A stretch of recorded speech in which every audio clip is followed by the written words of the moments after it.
Welcome back to Karthik bio academy YouTube channel. Dear friends, మనం school assistant బయాలజీలో భాగంగా మెథడాలజీలో భాగంగా మనకి ఆల్రెడీ కొన్ని వీడియోస్ అనేవి అప్లోడ్ చేశాను ఫ్రమ్ యూనిట్ 1లో కొన్ని వీడియోస్ నేను అప్లోడ్ చేస్తున్నాను. లాస్ట్ వీడియోలో మనం సైన్స్ యొక్క స్ట్రక్చరు ఆర్సి శర్మ అదేవిధంగా హెన్రీ పాయింకేర్ అనేటువంటి ఇద్దరు శాస్త్రవేత్తలు సైన్స్ని ఏ విధంగా ఆ యొక్క నిర్మాణాన్ని వివరించారు అనే విషయాన్ని మీకు చెప్పడం జరిగింది. అయితే మనకి యూనిట్ 1 ఇప్పుడు దాకా నడుస్తుంది. యూనిట్ తర్వాత 2 వస్తుంది, తర్వాత 3 అన్నీ కూడా ఒక ఆర్డర్లో చెప్పడానికి ప్రయత్నం చేస్తాను. అదేవిధంగా మనకి యూనిట్ 1లో ఇప్పటి వరకు సుమారు 6 or 7 వీడియోస్ అనేవి అప్లోడ్ చేసి ఉన్నాయి. ఇది నెక్స్ట్ వీడియో. అయితే మనకి సైన్స్ యొక్క స్ట్రక్చర్ కంటిన్యూషన్లో భాగంగా ఇక్కడ ఇద్దరు శాస్త్రవేత్తలు వస్తారు. ఒకడు షాబ్ అండ్ ఫీనిక్స్. ఇద్దరు శాస్త్రవేత్తలు ఏం చేస్తారంటే సైన్స్ యొక్క నిర్మాణాన్ని ఏ విధంగా వర్ణిస్తారంటే, ఈ ఇద్దరు శాస్త్రవేత్తల ప్రకారము విజ్ఞాన శాస్త్రం అనేది ప్రక్రియ అదేవిధంగా ఫలితాలతో ఏర్పడి ఉంటుంది. ఈ ఇద్దరు శాస్త్రవేత్తల ప్రకారము షాబ్ అండ్ ఫీనిక్స్ ప్రకారము సైన్స్ అనేది ప్రక్రియలతో అదేవిధంగా ఉత్పత్తులతో లేదా ఫలితాలతో ఏర్పడి ఉంటుంది. వీరిద్దరి ప్రకారం ఏంటంటే మనకి ప్రక్రియలు, విజ్ఞాన శాస్త్రం అనేది ప్రక్రియ అదేవిధంగా ఫలితాల కలయిక. వీరిద్దరి ప్రకారము ప్రక్రియలు అంటే సంశ్లేషణాత్మక నిర్మాణంగా భావిస్తారు, ఫలితాలను ద్రవ్యాత్మక నిర్మాణంగా భావిస్తారు. అంటే according to Shaab and Phoenix, process and product. Science is a process and product. According to Shaab and Phoenix ఈ ప్రాసెస్ని ఏమని చెప్తామంటే సంశ్లేషణ ఆత్మక నిర్మాణం భావిస్తారు. దీన్ని ఇంగ్లీష్లో సింటాక్టివ్ స్ట్రక్చర్ అని చెప్తాము. అదేవిధంగా ఫలితాలని ద్రవ్యాత్మక నిర్మాణంగా భావిస్తాము. దీనికి వచ్చేసి సబ్స్టాంటివ్ అని ఇంగ్లీష్లో చెప్తాము. According to Shaab and Phoenix science అంటే ఏంటంటే ప్రక్రియ అదేవిధంగా ఫలితాలతో ఏర్పడి ఉంటుంది. ఇతని ప్రకారము, వీళ్ళిద్దరి ప్రకారము ఈ ప్రక్రియను ఏం చెప్తామంటే సంశ్లేషణ ఆత్మక నిర్మాణంగా భావిస్తారు, ఫలితాలని ద్రవ్యాత్మక నిర్మాణంగా భావించడం జరుగుతుంది. అయితే ఇక్కడ చూస్తే ఎగ్జామ్ పాయింట్ ఆఫ్ వ్యూలో according to Shaab and Phoenix science నిర్మాణంలో ద్రవ్యాత్మక నిర్మాణానికి చెందినది ఏది లేదా చెందనిది ఏది, అదేవిధంగా సంశ్లేషణాత్మక నిర్మాణంలో చెందినది ఏది, చెందనంటారు. అయితే ఒక పక్క సంశ్లేషణాత్మక నిర్మాణము, మరొక పక్క ద్రవ్యాత్మక నిర్మాణం భావిస్తే మనం దీన్ని ఏమని చెప్తామంటే ప్రక్రియలని చెప్తాము. సో ప్రక్రియల గురించి గత వీడియోలో మనకి యూనిట్ 1లో ఫస్ట్ యూనిట్లో మనం డిస్కస్ చేయడం జరిగింది. ఈ ద్రవ్యాత్మక నిర్మాణాన్ని ఏం చెప్తామంటే ఫలితాలు అదేవిధంగా ఉత్పత్తులుగా భావిస్తాము. ఇక్కడ చూస్తే మనకి ఇక్కడ 14 పాయింట్లు ఉన్నాయి, ఇక్కడ 7 పాయింట్లు ఉన్నాయి. ఈ అన్నీ గుర్తుపెట్టుకోవడం కష్టసాధ్యం కాబట్టి ఈ 7 పాయింట్స్ మీరు గుర్తుపెట్టుకోండి. ఆటోమేటిక్గా ఎగ్జామ్లో ఇవి కాకుండా ఇది వస్తే ఇవే అవుతాయి కాబట్టి ఒకసారి మీరు 7 బై హార్ట్ చేయండి. సంశ్లేషణాత్మక నిర్మాణంలో చెందనిది ఏంటంటే చెప్తే ఇవి తీసేస్తే ఇవి వస్తాయి కాబట్టి ముందు 7 బై హార్ట్ చేయండి. ఆటోమేటిక్గా ఇవనే మనకు వస్తాయి. ఒకసారి చూస్తే మనకి సంశ్లేషణాత్మక నిర్మాణము లేదా సింటాక్టివ్ స్ట్రక్చర్ అదేవిధంగా ద్రవ్యాత్మక నిర్మాణం చూస్తే దీన్ని ఏమని చెప్తామంటే ఫలితాలని చెప్తాం, మరొక పేరు ఉంది, లేదా ఉత్పత్తులని చెప్తాము. ఇంకో పేరు ఏంటంటే మనకి సిద్ధాంతపరమైనటువంటి జ్ఞానం అని చెప్తాము, థియరిటికల్ నాలెడ్జ్ అని చెప్తాము దీన్ని ద్రవ్యాత్మక నిర్మాణాన్ని. అదేవిధంగా సంశ్లేషణాత్మక నిర్మాణాన్ని ప్రక్రియలని చెప్తాము, అదేవిధంగా ప్రాయోగిక జ్ఞానం అని చెప్తాము, ఇంగ్లీష్లో ఎంపీరికల్ నాలెడ్జ్ అని చెప్తాము. ఇక్కడ చూస్తే ఒకవైపు సంశ్లేషణాత్మక నిర్మాణం రాస్తే మరొక వైపు ద్రవ్యాత్మక నిర్మాణం అని రాసుకుంటే ఎగ్జామ్ పాయింట్ ఆఫ్ వ్యూలో ఖచ్చితంగా డైరెక్ట్ బిట్లు అడుగుతాడు. ఇక్కడ చాలా వెరీ ఇంపార్టెంట్. మన లాస్ట్ 2 వీడియోస్ నుంచి చెప్పే వీడియోస్ అన్నీ కూడా వెరీ వెరీ ఇంపార్టెంట్. ఒక్కొక్క వీడియో ఒక్కొక్క మార్కు చెందుతుంది అనమాట, వస్తుంది 1 or 2 మార్క్స్ వస్తాయి. కాబట్టి ఇక్కడ చూస్తే మనకి ఏంటి సంశ్లేషణాత్మక నిర్మాణం అంటే ఏంటి, ద్రవ్యాత్మక నిర్మాణం మనం భావిస్తే ఇక్కడ చూస్తే సంశ్లేషణాత్మక నిర్మాణానికి ఏం చెందుతాయంటే అన్వేషణలు చెందుతాయి. అన్వేషణ అంటే ఎంక్వైరీ చెందుతాయి. అదేవిధంగా పద్ధతులు ఉంటాయి, మెథడ్స్ ఉంటాయి, ప్రక్రియలు ఉంటాయి, ప్రాసెస్ ఉంటుంది, వైఖరులు ఉంటాయి, యాటిట్యూడ్స్ ఉంటుంది, పరిశీలన అబ్జర్వేషన్ ఉంటుంది, సమాచార సేకరణ ఉంటుంది, కలెక్టింగ్ ఇన్ఫర్మేషన్ ఉంటుంది, తర్వాత క్లాసిఫికేషన్ లేదా వర్గీకరణ లేదా మాపనము మెజర్మెంటు, దత్తాంశ విశ్లేషణ, డేటా అనాలసిస్ విశ్లేషించడము, అనాలిసిస్ చేయటము, ప్రాగుర్తీకరణ ప్రెడిక్ట్ అని చెప్తాము, అనుమతులు రాబట్టుట, ప్రయోగ నిర్వహణ మేనేజ్మెంట్ ఆఫ్ ది ఎక్స్పెరిమెంట్, అదేవిధంగా ప్రాకల్పనలను ప్రతిపాదించుట హైపోథిసిస్ అని చెప్తాము. ఇవన్నీ కూడా సంశ్లేషణాత్మక నిర్మాణానికి చెందుతాయి. దీన్ని సింటాక్టివ్ అని చెప్తాము. ఈ ద్రవ్యాత్మక నిర్మాణంలో ఏముంటాయి లేదా ఫలితాల్లో ఏముంటాయి లేదా ఉత్పత్తులు ఇవన్నీ ఒకటే. ద్రవ్యాత్మక నిర్మాణం అన్నా, ఫలితాలు అన్నా, ఉత్పత్తులు అన్నా లేదా సిద్ధాంతపరమైన జ్ఞానం అన్నా అన్నీ ఒకటే. కాబట్టి దీంట్లో ఏమొస్తాయంటే మనకి సత్యాలు వస్తాయి, ట్రూత్ వస్తాయి, యథార్థాలు ఉంటాయి, ఫ్యాక్ట్ ఉంటుంది, భావనలు ఉంటాయి, కాన్సెప్ట్ ఉంటాయి, సాధారణీకరణము జనరలైజేషన్ ఉంటుంది, సూత్రాలు ఉంటాయి, ప్రిన్సిపల్స్ ఉంటాయి, నియమాలు ఉంటాయి, లాస్ ఉంటాయి, సిద్ధాంతాలు ఉంటాయి. దీంట్లో నియమాలు ఉంటాయి, లాస్ ఉంటాయి, సిద్ధాంతాలు, థీరీస్ ఉంటాయి. ఇది షాబ్ అండ్ ఫీనిక్స్ ఇద్దరు శాస్త్రవేత్తల ప్రకారము విజ్ఞాన శాస్త్రం అనేది ప్రక్రియ అదేవిధంగా ఫలితాలు ఏర్పడి ఉంటుంది. మరి ప్రక్రియలు ఏం చెప్తాము? సంశ్లేషణాత్మక నిర్మాణం చెప్తాము. మరి ఉత్పత్తులని అదేవిధంగా ఫలితాలని చెప్తామంటే ద్రవ్యాత్మక నిర్మాణం అని చెప్తాము. ఈ సంశ్లేషణాత్మక నిర్మాణాన్ని ఏమని చెప్తాము? ప్రక్రియలు ఉంటాయి. దీంట్లో ప్రక్రియలు ఉంటే దీంట్లో ఫలితాలు లేదా ఉత్పత్తులు ఉంటాయి. దీన్ని ప్రాయోగిక జ్ఞానం అని చెప్తాము, దీన్ని సిద్ధాంతపరమైన జ్ఞానం అని చెప్తాము. అంటే ఇది theoretical knowledge and empirical knowledge అని చెప్తాము. So this is the Shaab and Phoenix according to these both scientists, science is a process and a product. So process is a syntactic structure and product is a substantive structure according to Schwab and Phoenix. వీడియోను pass చేయండి, notes రాసుకోండి. Next మనకి HB కోనాట్ అనేటువంటి శాస్త్రవేత్త ఉన్నాడు.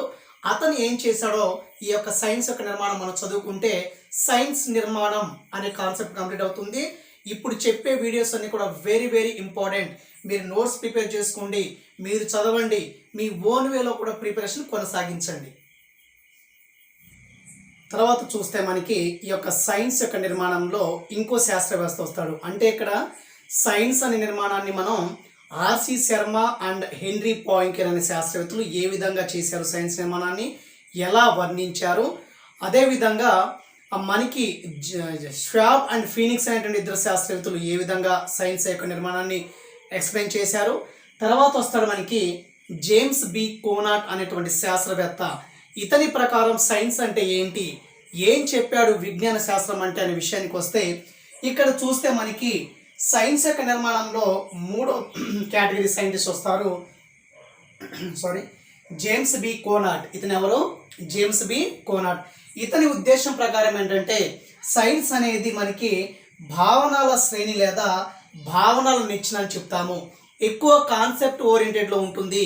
Science అంటేనే భావనలు, science అంటే భావనల యొక్క నిచ్చెనలు లేదా భావనల యొక్క శ్రేణి అని చెప్తాడు. ఓన్లీ కాన్సెప్ట్ ఓరియంటెడ్లో సైన్స్ ఎక్కువగా ఉంటుంది. ఈ విజ్ఞాన శాస్త్రంలో ఏ విషయమైనా కూడా మనం కాన్సెప్ట్ ఓరియంటెడ్లో నేర్చుకుంటే ఎక్కువ కాలం గుర్తుంటుంది. అదేవిధంగా విజ్ఞాన శాస్త్రం అనేది ఎక్కువగా భావనలతో అంటే కాన్సెప్ట్లతో నిండి ఉంటుందని ఎవరు చెప్పారంటే మనకి జేమ్స్ బి కోనాట్ అనేటువంటి శాస్త్రవేత్త చెప్పడం జరిగింది. ఇతని ప్రకారం చూస్తే ఏదైనా ఒక నిచ్చెనని ఎక్స్ప్లెయిన్ చేసుకుంటే మనం ఒక నిచ్చెన తీసుకుంటే దీంట్లో స్టెప్స్ ఉంటాయి. ఆ స్టెప్స్ దేనికి సంకేతం అంటే ఈ స్టెప్స్ అన్నీ కూడా దేనికి ఈక్వల్గా ఉంటాయి అంటే సైన్స్లో ఉన్నటువంటి భావనలకి ఈక్వల్గా ఉంటుంది. అయితే మనకి నిచ్చెనలో ఇటువైపున ఒక స్టిక్ కర్ర ఉంటుంది, మరొక వైపు ఒక కర్ర ఉంటుంది కదా. ఇక్కడ చూస్తే ఇది ఇటువైపు ఉన్నటువంటి ఈ యొక్క భాగాన్ని లేదా ఈ కర్ర భాగాన్ని ఏమంటామంటే యథార్థాల ప్రపంచం అని చెప్తాము. ఈ నిచ్చెనలో మరొక వైపు ఉన్నటువంటి ఈ భాగాన్ని సిద్ధాంతాల ప్రపంచం అని చెప్తాము. ఇక్కడ చూస్తే ఫ్యాక్ట్ వరల్డ్ ఉంటుంది, ఇక్కడ చూస్తే మనకి థియరిటికల్ వరల్డ్ ఉంటుంది. అకార్డింగ్ టు జేమ్స్ బి కోనాట్ అంటే జేమ్స్ బి కోనాట్ అనే శాస్త్రవేత్త ఉద్దేశం ప్రకారము ఈ విజ్ఞాన శాస్త్రం అనేది ఒక నిచ్చెన మాదిరిగా ఉంటుంది. ఈ నిచ్చెనలో ఉన్నటువంటి ప్రతి స్టెప్ని ఏమంటామంటే భావనలు అని చెప్తాము. ఈ భావనలకి ఇరువైపులా అటువైపు ఇటువైపు ఉండేటువంటి ప్రపంచాన్ని, ఒకవైపు ఉండేటువంటి ప్రపంచాన్ని యథార్థాల ప్రపంచం అని చెప్తాము, మరొక వైపు ఉండేటువంటి ప్రపంచాన్ని సిద్ధాంతాల ప్రపంచం అని చెప్తామని చెప్పేసి చెప్పిన శాస్త్రవేత్త ఎవరంటే జేమ్స్ బి కోనార్డ్. తర్వాత ఇక్కడ మనకి దీనిలో చూస్తే మనకి యథార్థాల ప్రపంచంలో ఏ ఉంటాయి, అదేవిధంగా సిద్ధాంతాల ప్రపంచంలో ఏ ఉంటాయి అనే విషయాన్ని చూస్తే ఇందులో ప్రయోగాలు ఉంటాయి. అంటే యథార్థాల ప్రపంచంలో మనకి ప్రయోగాలు ఉంటాయి. ఏదైనా ఒక విషయం మీద ప్రయోగం చేసి ఆ ప్రయోగాన్ని, ఆ విషయాన్ని మనం ప్రయోగపూర్వకంగా నిరూపిస్తాం కాబట్టి అది దేనికి చెందుతుందంటే యథార్థానికి చెందుతుంది, అది నిజమైనది. ఏదైనా ఒక విషయాన్ని సైన్స్లో ప్రయోగం చేసి నిరూపిస్తాం కాబట్టి ఎవరైనా సరే ఆ విషయాన్ని ఖచ్చితంగా నమ్మాలి. కాబట్టి ఈ యథార్థాల ప్రపంచం ఫ్యాక్ట్ వరల్డ్లో మనకి ప్రయోగాలు అనేవి ఉంటాయి. తర్వాత మనకి పరిశీలన ద్వారా స్వీకరించినటువంటి సత్యాలు ఉంటాయి. అంటే ఏదైనా ఒక విషయాన్ని అబ్జర్వేషన్ చేసిన తర్వాత ఆ పరిశీలన ద్వారా మనం సత్యాలని లేదా ట్రూత్ తెలుసుకుంటాము, ట్రూత్ని స్వీకరిస్తాం. కాబట్టి ఈ యథార్థాల ప్రపంచంలో, ఈ ఫ్యాక్ట్ వరల్డ్లో మనకి ఎక్స్పెరిమెంట్స్ ఉంటాయి, అబ్జర్వేషన్ ద్వారా స్వీకరించినటువంటి ట్రూత్ సత్యాలు ఉంటాయి, అదేవిధంగా యథార్థాలకు సంబంధించినటువంటి నాలెడ్జ్ ఉంటుంది. ఇక్కడ అంటే పరిశీలన ద్వారా స్వీకరించిన సత్యాలు ఉంటాయి, ఫ్యాక్ట్కి సంబంధించిన నాలెడ్జ్ అనేది ఈ యథార్థాల ప్రపంచంలో ఉంటుంది అకార్డింగ్ టు జేమ్స్ బి కోనార్డ్. తర్వాత ఏం చేస్తాడంటే ఈ నిచ్చెన భాగంలో మరొక వైపు ఉన్నటువంటి భాగాన్ని ఏమని చెప్తాడంటే సిద్ధాంతాల ప్రపంచం అని చెప్తాడు, థియరిటికల్ వరల్డ్ అని చెప్తారు. మరి దీంట్లో ఏముంటాయి అకార్డింగ్ టు జేమ్స్ బి కోనార్డ్ ప్రకారము దీంట్లో ఏముంటాయి అంటే మనకి సత్యాలు ఉంటాయి, ట్రూత్ ఉంటాయి, తర్వాత మనకి యథార్థాలపై ప్రతిపాదించబడే జనరలైజేషన్ ఉంటాయి, సాధారణీకరణాలు ఉంటాయి, అదేవిధంగా సూత్రాలు ఉంటాయి, నియమాలు ఉంటాయి, సిద్ధాంతాలకు సంబంధించిన జ్ఞానం అనేది ఈ సిద్ధాంతాల ప్రపంచంలో ఉంటాయి. కాబట్టి ఈ జేమ్స్ బి కోనార్డ్ ప్రకారము, ఇతని ప్రకారం సైన్స్ యొక్క నిర్మాణం ఎలా ఉంటుందంటే ఒక భావనలతో నిర్మితమైన నిచ్చెన మాదిరిగా ఉంటాయి. ఈ నిచ్చెనలో ఉన్నటువంటి ప్రతి స్టెప్ని మనం కాన్సెప్ట్ భావనలు చెప్తే ఒకవైపు ఉన్నటువంటి దాన్ని యథార్థాల ప్రపంచమని, ఈ మరొక వైపు ఇలా ఈ కర్రలాగా ఉండేటువంటి దీన్ని సిద్ధాంతాల ప్రపంచం చెప్తాము. యథార్థాల ప్రపంచంలో ఈ భాగాలు ఉంటాయి, అదేవిధంగా సిద్ధాంతాల ప్రపంచంలో ఇవి ఉంటాయి. కాబట్టి అకార్డింగ్ టు జేమ్స్ బి కోనార్డ్ అనేది సైన్స్ అనేది మనకి ఒక నిచ్చెన మాదిరిగా ఉంటుంది లేదా భావనల శ్రేణి అని చెప్పాడు. ఈ నిచ్చెనలో ఉన్నటువంటి ప్రతి స్టెప్ని ఏమంటామంటే కాన్సెప్ట్ అంటాం. కాబట్టి ఇతని ప్రకారం సైన్స్ అనేది భావనల శ్రేణి లేదా భావనల నిచ్చెన అని చెప్తాము. మరి నిచ్చెనలో రెండు కర్రలు ఉంటాయి కదా, ఒకవైపు మరోవైపు మధ్యలో మెట్లు ఉంటాయి. అటువైపు దాన్ని యథార్థాల ప్రపంచం అంటే, ఇటువైపు ఉన్న దాన్ని సిద్ధాంతాల ప్రపంచం అని చెప్తాము. ఇది అకార్డింగ్ టు జేమ్స్ బి కోనార్డ్. కాబట్టి సైన్స్ యొక్క నిర్మాణంలో మనకి మొత్తం కలిపి మనకి 5 మెంబర్ సైంటిస్ట్ వస్తారు. జేమ్స్ బి కోనార్డ్ ప్రకారం సైన్స్ ఏ విధంగా ఉంటుంది, ఆర్సి శర్మ, హెన్రీ పాయింకర్ ప్రకారం సైన్స్ ఏ విధంగా ఉంటుంది, అదేవిధంగా షాబ్ అండ్ ఫీనిక్స్ ప్రకారం సైన్స్ ఏ విధంగా ఉంటుంది. ఈ 5 శాస్త్రవేత్తల నుంచి ఖచ్చితంగా ఎగ్జామ్లో డైరెక్ట్ క్వశ్చన్ ఉంటుంది. కాబట్టి సైన్స్ యొక్క నిర్మాణం అనేది చాలా ఇంపార్టెంట్.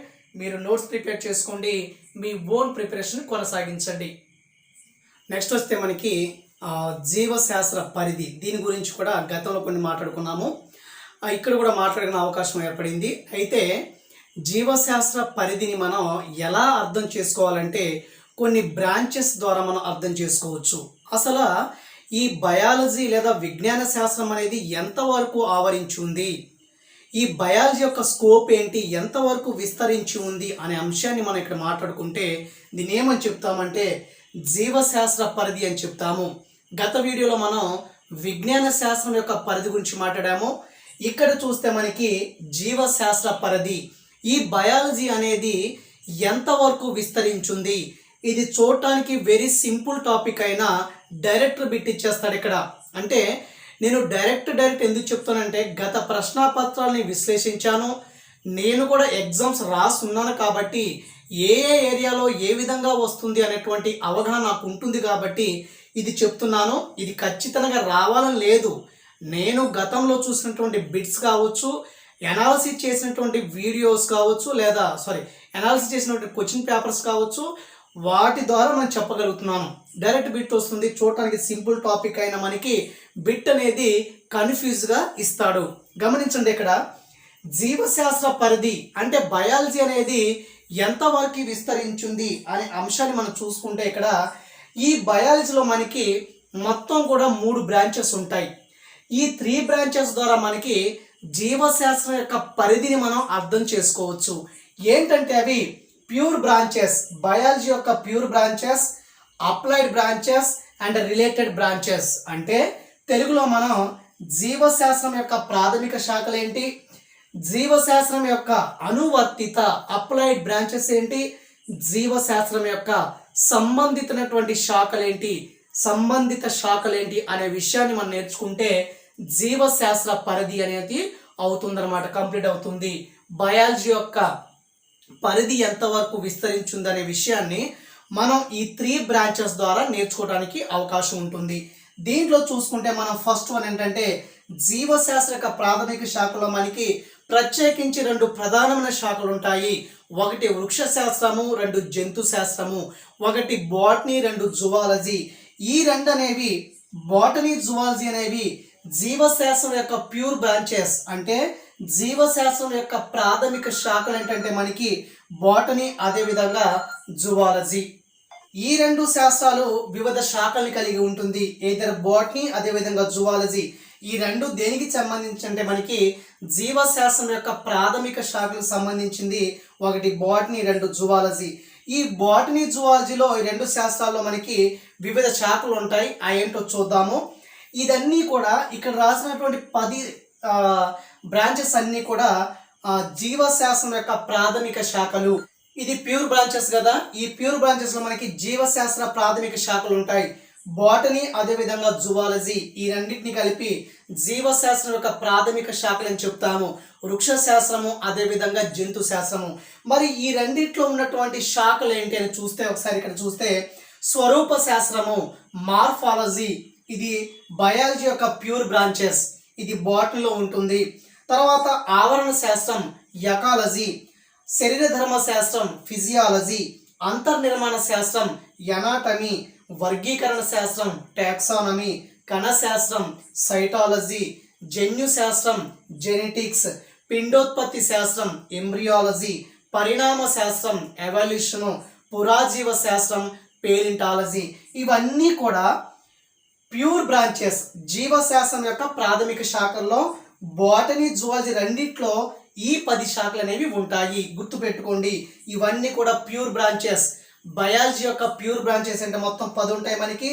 పురాజీవ శాస్త్రము, పేలింటాలజీ, పరిణామ శాస్త్రం, ఎవాల్యూషన్ శాస్త్రము, ఇది ఎవల్యూషనరీ, పిండోత్పత్తి శాస్త్రం, ఎంబ్రియాలజీ, జన్యు శాస్త్రం, జెనెటిక్స్, కణశాస్త్రం, సైటాలజీ, వర్గీకరణ శాస్త్రం, టాక్సానమీ, అంతర్నిర్మాణ శాస్త్రం, ఎనాటమీ, శరీర ధర్మ శాస్త్రం, ఫిజియాలజీ, ఆవరణ శాస్త్రం, ఎకాలజీ, స్వరూప శాస్త్రం, మార్ఫాలజీ. చూడటానికి సింపుల్గా ఉన్న ఖచ్చితంగా మనకి బిట్ అడిగేస్తాడు. ఇవన్నీ కూడా బయాలజీ యొక్క ప్యూర్ బ్రాంచెస్. ఇవన్నీ తెలుసుకుంటే మనకి జీవశాస్త్రం యొక్క పరిధిని మనం అర్థం చేసుకోవచ్చు. తర్వాత చూస్తే మనకి రెండవది అప్లైడ్ బ్రాంచెస్. నథింగ్ బట్ జీవశాస్త్రం యొక్క అప్లైడ్ బ్రాంచెస్ ఏంటి, లేదా జీవశాస్త్రం యొక్క అనువర్తిత శాఖలను చూస్తే ఇవి చాలా ఇంపార్టెంట్. ఇవి కూడా ఇస్తాడు. ఇక్కడ చూస్తే జీవ రసాయన శాస్త్రం, బయోకెమిస్ట్రీ అని చెప్తాము. జీవ భౌతిక శాస్త్రం అంటే బయాలజీ ఉంటుంది, కెమిస్ట్రీ ఉంటుంది, బయాలజీ ఉంటుంది, ఫిజిక్స్ ఉంటుంది. జీవ భౌతిక శాస్త్రం, జీవ రసాయన శాస్త్రం, బయోకెమిస్ట్రీ, బయోఫిజిక్స్, జీవ సాంకేతిక శాస్త్రం, బయాలజీ ఉంటుంది, టెక్నాలజీ ఉంటుంది కాబట్టి బయోటెక్నాలజీ అని చెప్తాము. సూక్ష్మ జీవ శాస్త్రం, microbiology, biology plus micro organisms. Next virology, virus గురించి అధ్యయనం చేసేది. ఖగోళ జీవ శాస్త్రం. తర్వాత మనకి రేడియో ధార్మిక జీవ శాస్త్రం, రేడియో యాక్టివ్ బయాలజీ. తర్వాత మెరైన్ బయాలజీ, అదేవిధంగా అణుజీవ శాస్త్రం, molecular biology, aero biology and phylogeny. Phylogeny అంటే వర్గ వికాస వర్గీకరణ, వంశపారంపర్యంగా వర్గీకరణ చేస్తే దాన్ని ఫైలోజెనీ అని చెప్తాము. అంటే వంశపారంపర్యంగా ఏ విధంగా వర్గీకరణ చేస్తే దాన్ని వర్గ వికాస వర్గీకరణ అని చెప్తాము. ఇది బయాలజీలో ఉన్నటువంటి జీవశాస్త్ర అనువర్తిత శాస్త్రం. ఇవన్నీ కూడా అప్లైడ్ బ్రాంచెస్. ఇవన్నీ కూడా మనకి pure biology, pure branches and applied branches. తర్వాత మనకి జీవశాస్త్రానికి సంబంధిత రిలేటెడ్ బ్రాంచెస్ ఏంటంటే మనకి మెడిసిన్ ఒకటి ఉంది. మెడిసిన్ వైద్య శాస్త్రం కావచ్చు, అగ్రికల్చర్ కావచ్చు, వ్యవసాయ రంగం కావచ్చు, అదేవిధంగా హార్టికల్చర్ ఉద్యానవన శాస్త్రం. ఈ మూడు కూడా రిలేటెడ్ బ్రాంచెస్ బయాలజీ. గుర్తుపెట్టుకోండి, ఇక్కడ రిలేటెడ్ బ్రాంచెస్లో మూడు ఉంటాయి. ఒకటి ఏంటంటే మనకి యాక్చువల్గా వైద్య శాస్త్రం ఉంటుంది, మెడిసిన్ ఉంటుంది, అదేవిధంగా మనకి ఉద్యానవన శాస్త్రం ఉంటుంది. ఉద్యానవన శాస్త్రం అంటే హార్టికల్చర్. తర్వాత వ్యవసాయ శాస్త్రం ఉంటుంది, agriculture. So this three related branches. So here biology can be divided into, in biology, how to understand జీవశాస్త్రం యొక్క పరిధిని ఎలా అర్థం చేసుకోవాలంటే biology can be divided into her to have three main branches. One is pure branches, applied branches and related branches. So these related branches nothing but biology is related in medicine, horticulture and agriculture. So these are all three related to biology. So here applied branches, applied biology is biochemistry, biophysics, biotechnology, microbiology, virology and ఖగోళ జీవశాస్త్రం, రేడియోధార్మిక జీవశాస్త్రం, marine biology, molecular biology, ఏరో biology, phylogeny. ఇవన్నీ కూడా మనకి applied branches. Then next pure branches can be divided into botany and zoology. So these botany and zoology both two branches contain 10 pure branches. One is morphology, ecology, physiology, anatomy, taxonomy, cytology or cell biology, genetics, embryology and evolutionary and paleontology. So this is the జీవశాస్త్రం యొక్క పరిధి. So biology యొక్క scope అనేది మనం అర్థం చేసుకోవచ్చు. ఈ యొక్క జీవశాస్త్ర పరిధి ఏంటంటే ఇన్ని బ్రాంచెస్లో పరిధి ఉంటుంది. ఈ మొత్తాన్ని గురించి మనం అర్థం చేసుకుంటే జీవశాస్త్ర పరిధిని మనం అర్థం చేసుకోవచ్చు. కాబట్టి ఇక్కడ మనకి సింపుల్గా అడుగుతాడు, ఈ క్రింది వాటిలో ఫర్ ఎగ్జాంపుల్ జీవ రసాయన శాస్త్రం అనేది జీవశాస్త్రం సంబంధించింది. ఈ దేనికి సంబంధించింది అంటే జీవ రసాయన శాస్త్రం బయోకెమిస్ట్రీ అనేది ప్యూర్ బ్రాంచా, అప్లైడ్ బ్రాంచా, రిలేటెడ్ బ్రాంచా, ఏది కాదని చెప్తాడు. లేకపోతే మనకి ఫైలోజెనీ ఏంటిది, ఇది అప్లైడ్ బ్రాంచా, ప్యూర్ బ్రాంచా, రిలేటెడ్ బ్రాంచ్ అని చెప్పేసి అలాంటి క్వశ్చన్ సింపుల్గా అడిగేస్తాడు. ఇవి మనం రావనుకుంటాము, ఎగ్జామ్లో ఏం రావనుకుంటామే అవే వస్తాయి, ఎగ్జామ్లో ఖచ్చితంగా అవే వస్తాయి. కాబట్టి ఏ విషయాన్ని కూడా మనం విడిచిపెట్టకుండా మనకున్నటువంటి నాలెడ్జ్లో మనం చదవాల్సిన అవసరం ఎంతైనా ఉన్నది. దయచేసి మీరు వీడియో నచ్చితే చూడండి, లేకపోతే ఇమీడియట్గా స్కిప్ చేయండి. ఎవరైతే సీరియస్గా ప్రిపేర్ అవుతున్నారో మీ ప్రిపరేషన్కి తోడుగా నా వీడియోస్ ఉంటాయి. గుర్తుపెట్టుకోండి, మీ ఓన్ ప్రిపరేషన్కి బూస్టింగ్ ఇవ్వడానికే నా వీడియోస్ ఉంటాయి. ఈ బయాలజీ మెథడాలజీ అనేది మన ఏపీ తెలంగాణలో ఏ యూట్యూబర్ కూడా ఫ్రీ ఆన్లైన్ క్లాసెస్ ఇవ్వరు. ఎందుకంటే చాలా హార్డ్గా ఉంటుంది, మాకు ప్రిపరేషన్ టైం ఎక్కువగా ఉంటుంది, టైం టేకెన్ తీసుకుంటుంది. అయినా కూడా లెక్క చేయకుండా నాకున్నటువంటి ఈ టైంలో మీకు అందించడానికి ప్రయత్నం చేస్తున్నాను. కాబట్టి యాక్చువల్గా బయాలజీ మెథడాలజీ ఏ మెథడాలజీ కూడా ఏ యూట్యూబరు ఏ సార్ కూడా మనకి ఓన్గా ఫ్రీ ఆన్లైన్ క్లాసెస్ ఇవ్వరు. కానీ ఎందుకంటే నేను ఈ అభ్యర్థులకు ఇంకా సింప్లిఫై చేద్దాము, నాకున్నటువంటి నాలెడ్జ్ ప్రకారం చెప్పడానికి ప్రయత్నం చేస్తాను. కానీ నేను ఇంకా గెయిన్ చేసి చెప్పడానికి కొంచెం కష్టం అవుతుంది. అంటే నేను ఏం నేర్చుకున్నానో, నేను ఎలాగైతే చదివానో ఆ విధంగా మీకు ప్రజెంట్ చేయడానికి అవకాశం నాకు ఎక్కువగా ఉంటుంది. దట్ నాకు స్కూల్ కూడా ఉంటుంది కాబట్టి ఎప్పుడు నాకు ఖాళీగా మ్యాక్సిమం ఉండదు. ఖాళీ ఉన్న టైంలో ఖచ్చితంగా నన్ను నమ్ముకున్నటువంటి నా కార్తిక్ బయో అకాడమీ అనేటువంటి ఛానల్ని నమ్ముకున్నటువంటి అభ్యర్థులకి మేలు జరిగే విధంగా ఈ 10 వీడియోస్ ఖచ్చితంగా అప్లోడ్ చేస్తాను. వితౌట్ ఎనీ 1 పైసా, ఒక పైసా తీసుకోకుండా మీ దగ్గర మీకు ఫ్రీ ఆన్లైన్ క్లాస్ ఇస్తాను. ఈ యూనిట్ అయిపోయిన తర్వాత, ఈ ఫస్ట్ యూనిట్ అయిపోయిన తర్వాత Telugu Akademi BEd methodology biology నుంచి సుమారు ఒక 150-200 క్వశ్చన్స్ అనేవి ఫ్రేమ్ చేయడానికి ప్రయత్నాలు చేస్తున్నాను. అది డిటిపికి ఇవ్వడం జరిగింది. కాబట్టి దానికి మీకు ఎలా మెటీరియల్ రావాలి, నేను ఎలా సెండ్ చేస్తాను అన్ని విషయాలు కూడా నెక్స్ట్ వీడియోలో మనం మాట్లాడదాము. అవి తర్వాత సెకండరీ, ఇవి మనకి ప్రైమరీ. కాబట్టి నోట్స్ ప్రిపేర్ చేసుకోండి, తరువుగా చదవండి. నోటిఫికేషన్ ఈరోజు రాకపోవచ్చు, కానీ ప్రతి గవర్నమెంట్ తన యొక్క రాజకీయాన్ని నిలుపుకోవడానికి ఖచ్చితంగా నోటిఫికేషన్ ఇస్తాయి. విషయాన్ని గుర్తుపెట్టుకోండి. దీంట్లో స్కూల్ అసిస్టెంట్ కూడా ఎక్కువగా ఉండొచ్చు. న్యూ ఎడ్యుకేషన్ పాలసీ ప్రకారం ఒక్క పోస్టు తీయడానికి లేదు, ఇంకా మనకి పోస్ట్ అనేవి రిక్వైర్మెంట్ అవుతాయి. కాబట్టి డోంట్ వరీ, ఒక్కసారి ట్రై చేద్దాం.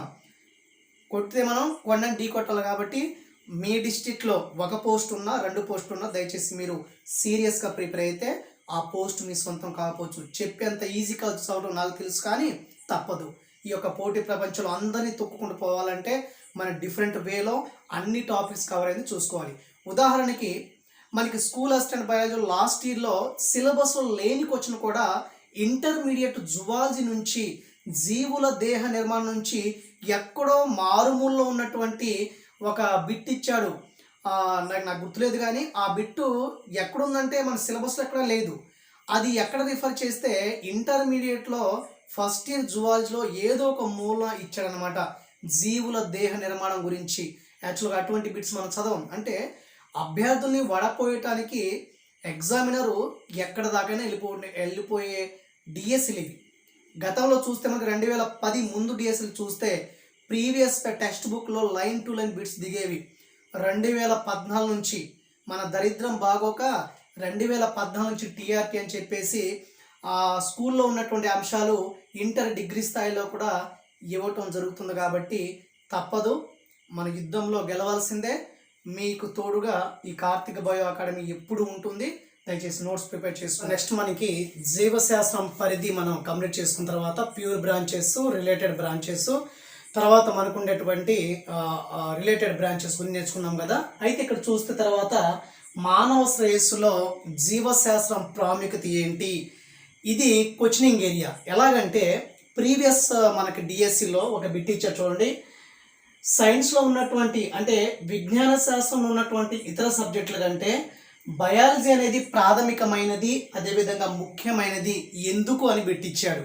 యాక్చువల్ దాని ఆన్సర్ ఏంటంటే మనకి జీవరాశుల ప్రాథమిక అవసరాన్ని తీర్చడంలో ప్రధాన పాత్ర వహించేది బయాలజీ. ఇది ఆన్సరు. ఏంటది? జీవరాశుల ప్రాథమిక అవసరాన్ని తీర్చడంలో ప్రధాన పాత్ర పోషించేది బయాలజీ.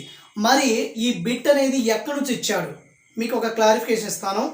ఇది బీఈడి యొక్క జీవశాస్త్ర బోధన అభ్యాస శాస్త్రం, teaching biological science, BEd new syllabus కదా.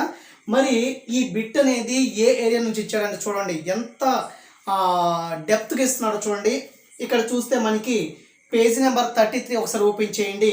2.2 అనేటువంటి సైడ్ హెడ్డింగ్లో జీవశాస్త్రము పర్యావరణంలో ఏ విధంగా ఉపయోగపడుతుంది, ఆరోగ్య రంగంలో ఏ విధంగా ఉపయోగపడుతుంది, శాంతి, ప్రపంచ శాంతిని ఏర్పరచడంలో జీవశాస్త్రం పాత్ర ఏంటి, సమానత్వం పెంచడంలో దాని యొక్క విధానం ఏంటి, సమ్మిళిత విద్యలో ఇంక్లూజివ్ ఎడ్యుకేషన్లో ఏ విధంగా ఉపయోగపడుతుందని చెప్పేసి ఇది సైడ్ హెడ్డింగ్.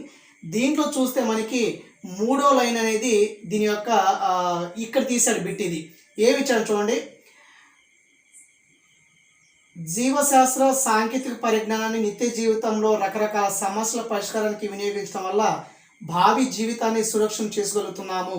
అంటే ఈ యొక్క లైన్ని ఇండైరెక్ట్గా ఈ క్వశ్చన్ ఇవ్వడం జరిగింది. అంటే ఎంత డెప్త్గా దేన్ని బే చేసుకుని ఇస్తున్నాడు చూడండి. తెలుగు అకాడమీ బుక్ నుంచి ఇస్తున్నాడు తప్ప మన మార్కెట్లో దొరికే ఏ ప్రైవేట్ మెటీరియల్ కూడా ఇవ్వడు. దయచేసి మీరు గమనించండి, దీని మీద డిపెండ్ అవ్వండి. ఈ బిట్ ఈ ఏరియాని తీశాడు, ఒకసారి మీరు రిఫర్ చేయండి.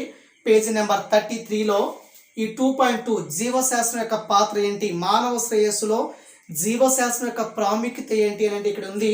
ఒకసారి ఈ పేరాను చదవండి, మీకు అర్థమవుతుంది. అంటే బిట్ అనేది ఏ విధంగా ఇస్తున్నాడు, ఎంత స్టాండర్డ్లో ఇస్తున్నాడు అనే దానికి నిదర్శనం ఇది. కాబట్టి మనం ఏ టాపిక్ని వదలకుండా చాలా జాగ్రత్తగా చదవాలి.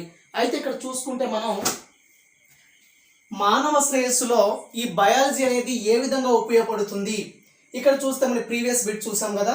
తర్వాత ఈ బయాలజీ లేదా జీవశాస్త్రం అనేది ఏ విధంగా ఉపయోగపడుతుందంటే మనం తర్వాత వీడియోలో చదువుకుంటాము.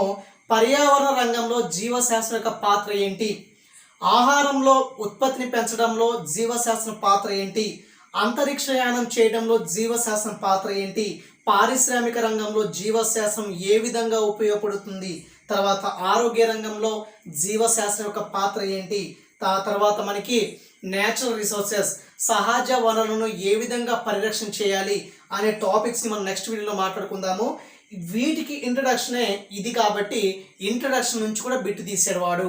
కాబట్టి ఇక్కడ చూస్తే ఈ బయాలజీ అనేది ఎందుకు ఉపయోగపడుతుందంటే మానవ సుఖ జీవనానికి సంక్షేమానికి కావలసిన మార్గాల్ని అందిస్తుంది.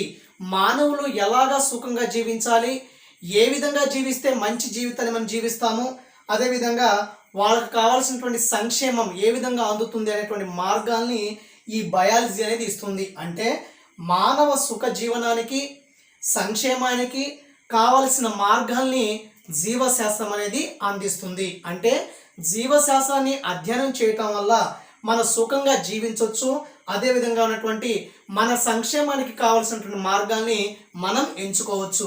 ఇక్కడ చూస్తే ఇంకో ఇంపార్టెంట్ ఏంటంటే బయాలజీది నిత్య జీవితంలో పరిసరాలు, ఆహారం, ఆరోగ్యం. అంటే పరిసరాలతో ఏ విధంగా మనం మెలగాలి, మన ఆహారం అలవాట్లు ఏ విధంగా ఉండాలి, ఆహారాన్ని ఎలా పండించాలి, ఏ అంశాల్లో ఆహార పంటలు పండించాలి, తర్వాత ఆరోగ్యం అనేది ఎలా పరిరక్షించుకోవాలి అనే విషయాలన్నీ కూడా మన జీవశాస్త్రాన్ని అధ్యయనం చేయటం వల్ల మనకు బోధన పడుతుంది.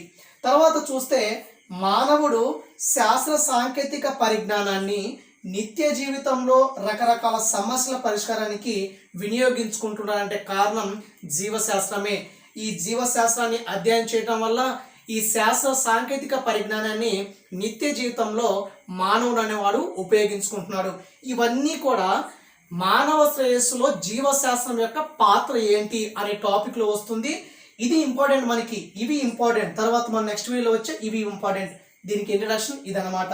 ఇక్కడ చూస్తే మనకి భూములను సారవంతం చేయడంలో ఏ పద్ధతులు ఉపయోగిస్తే మనకి భూములు సారవంతం అవుతాయి, అదేవిధంగా పంటలను ఏ విధంగా ఉత్పత్తి చేయవచ్చు అని చెప్పేసి జీవశాస్త్రం అనేది మనకి చెప్తుంది.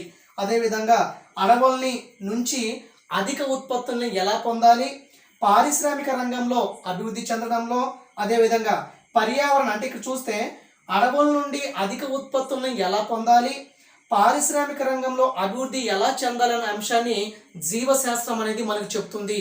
ఇక్కడ పారిశ్రామిక రంగం అభివృద్ధి చెందిందనుకోండి, ఆటోమేటిక్గా మనకి పర్యావరణంలో కాలుష్యం ఎక్కువ అవుతుంది, అదేవిధంగా పర్యావరణ క్షీణత అనేది ఎక్కువగా ఉంటుంది. కాబట్టి ఇక్కడ చూస్తే పారిశ్రామిక రంగంలో బాగా అభివృద్ధి చెందినా సరే దాని నుంచి వచ్చేటువంటి డీమెరిట్స్ నష్టాలు ఏంటంటే పర్యావరణ క్షీణత. మరి ఇటువంటి పర్యావరణ క్షీణత ఏ విధంగా నిరోధించుకోవాలి, అదేవిధంగా మనకి ప్రజల ఆరోగ్యాన్ని ఎలా సంరక్షించుకోవాలి, జనాభా సమస్యను ఎలా పరిరక్షించుకోవాలి, అన్ని విషయాల్లో కూడా మనకి జీవశాస్త్రం అనేది ఎంతగానో ఉపయోగపడుతుంది. అదేవిధంగా ప్రజలలో ఉండేటువంటి అశాంతిని తొలగిస్తూ ప్రగతికి పునాది వేసేది మనకి బయాలజీ. కాబట్టి ఇక్కడ చూస్తే జీవరాశుల యొక్క ప్రాథమిక అవసరాన్ని తీర్చేదే బయాలజీ. ప్రతి అంశం కూడా మనకి సైన్స్లో ఉన్నటువంటి ఇతర సబ్జెక్టులన్నిటికంటే బయాలజీతో ఎక్కువ ముడిపడి ఉంటుంది. అందుకే వాడు క్వశ్చన్ ఫ్రేమ్ చేశాడు, సైన్స్లో ఉన్నటువంటి మిగతా సబ్జెక్టుల కంటే బయాలజీ అనేది ఎందుకు ముఖ్యమైనది, ఎందుకు ప్రాథమికమైందంటే జీవరాశుల ప్రాథమిక అవసరాన్ని తీర్చడంలో బయాలజీ అనేది ఎప్పుడు కూడా ముందుంటుంది. ఇది ఈ జీవశాస్త్రం అనేది ఏ అంశాల్లో మనకు ఉపయోగపడుతుందంటే మరోసారి చెప్తాను చూడండి.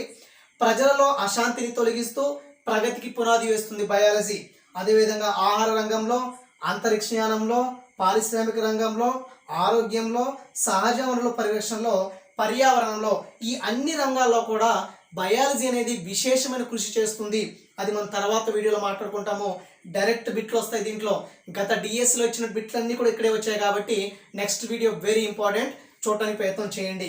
తర్వాత చూస్తే ఈ సైన్స్ బయాలజీ వల్ల మనకి మానవ సుఖ జీవనానికి సంక్షేమానికి కావాల్సినటువంటి మార్గాన్ని అందిస్తుంది.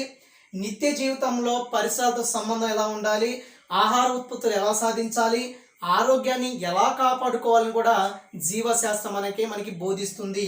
అదేవిధంగా మానవుడు శాస్త్ర సాంకేతిక పరిజ్ఞానాన్ని నిత్య జీవితంలో రకరకాల సమస్యల పరిష్కారానికి వినియోగించుకుంటున్నాడు. అదేవిధంగా భూములను సారవంతం చేయడంలోనూ, పంటల ఉత్పత్తి పెంచడంలో జీవశాస్త్రం ప్రాథమికమైనదే. తర్వాత అడవుల నుండి అధిక ఉత్పత్తులు ఎలా సాధించాలి, పారిశ్రామిక రంగాన్ని ఎలా అభివృద్ధి చెందించాలి, పారిశ్రామిక రంగం అభివృద్ధి చెందిన తర్వాత దాని నుంచి వచ్చేటువంటి పర్యావరణ క్షీణతని ఎలా కాపాడుకోవాలి, అదేవిధంగా ప్రజల ఆరోగ్యాన్ని ఎలా సంరక్షించుకోవాలి, జనాభా సమస్యను ఏ విధంగా పరిష్కరించాలి అనే అంశాన్ని కూడా జీవశాస్త్రం అనేది మనకు బోధిస్తుంది. కాబట్టి మానవుడు పుట్టినప్పటి నుంచి చనిపోయినంత వరకు ప్రతి విషయంలో బయాలజీ మీద ఆధారపడతాడు. కాబట్టి మానవుడు జీవించడానికి ఈ బయాలజీ అనేది ఏ విధంగా ఉపయోగపడుతుంది అనేది మన టాపిక్. కాబట్టి నెక్స్ట్ వీడియో మీరు చూడటానికి ప్రయత్నం చేయండి. ఇది మానవ శ్రేయస్సులో జీవశాస్త్రం యొక్క ప్రాముఖ్యత ఏంటి అనే ఇంట్రడక్షన్ పార్ట్. ఒకసారి నేను page number 33 BEd text book మనకి బోధన అభ్యాస శాస్త్రం బీఈడి మెథడాలజీలో బయాలజీలో పేజ్ నెంబర్ 33ని ఒకసారి మీరు రిఫర్ చేయండి. నెక్స్ట్ వీడియోలో మళ్ళీ కలుద్దాం. నోట్స్ ప్రిపేర్ చేసుకోండి, ఛానల్ సబ్స్క్రైబ్ చేయండి, లైక్ చేయండి, షేర్ చేయండి. I wish you all the best. Thank you.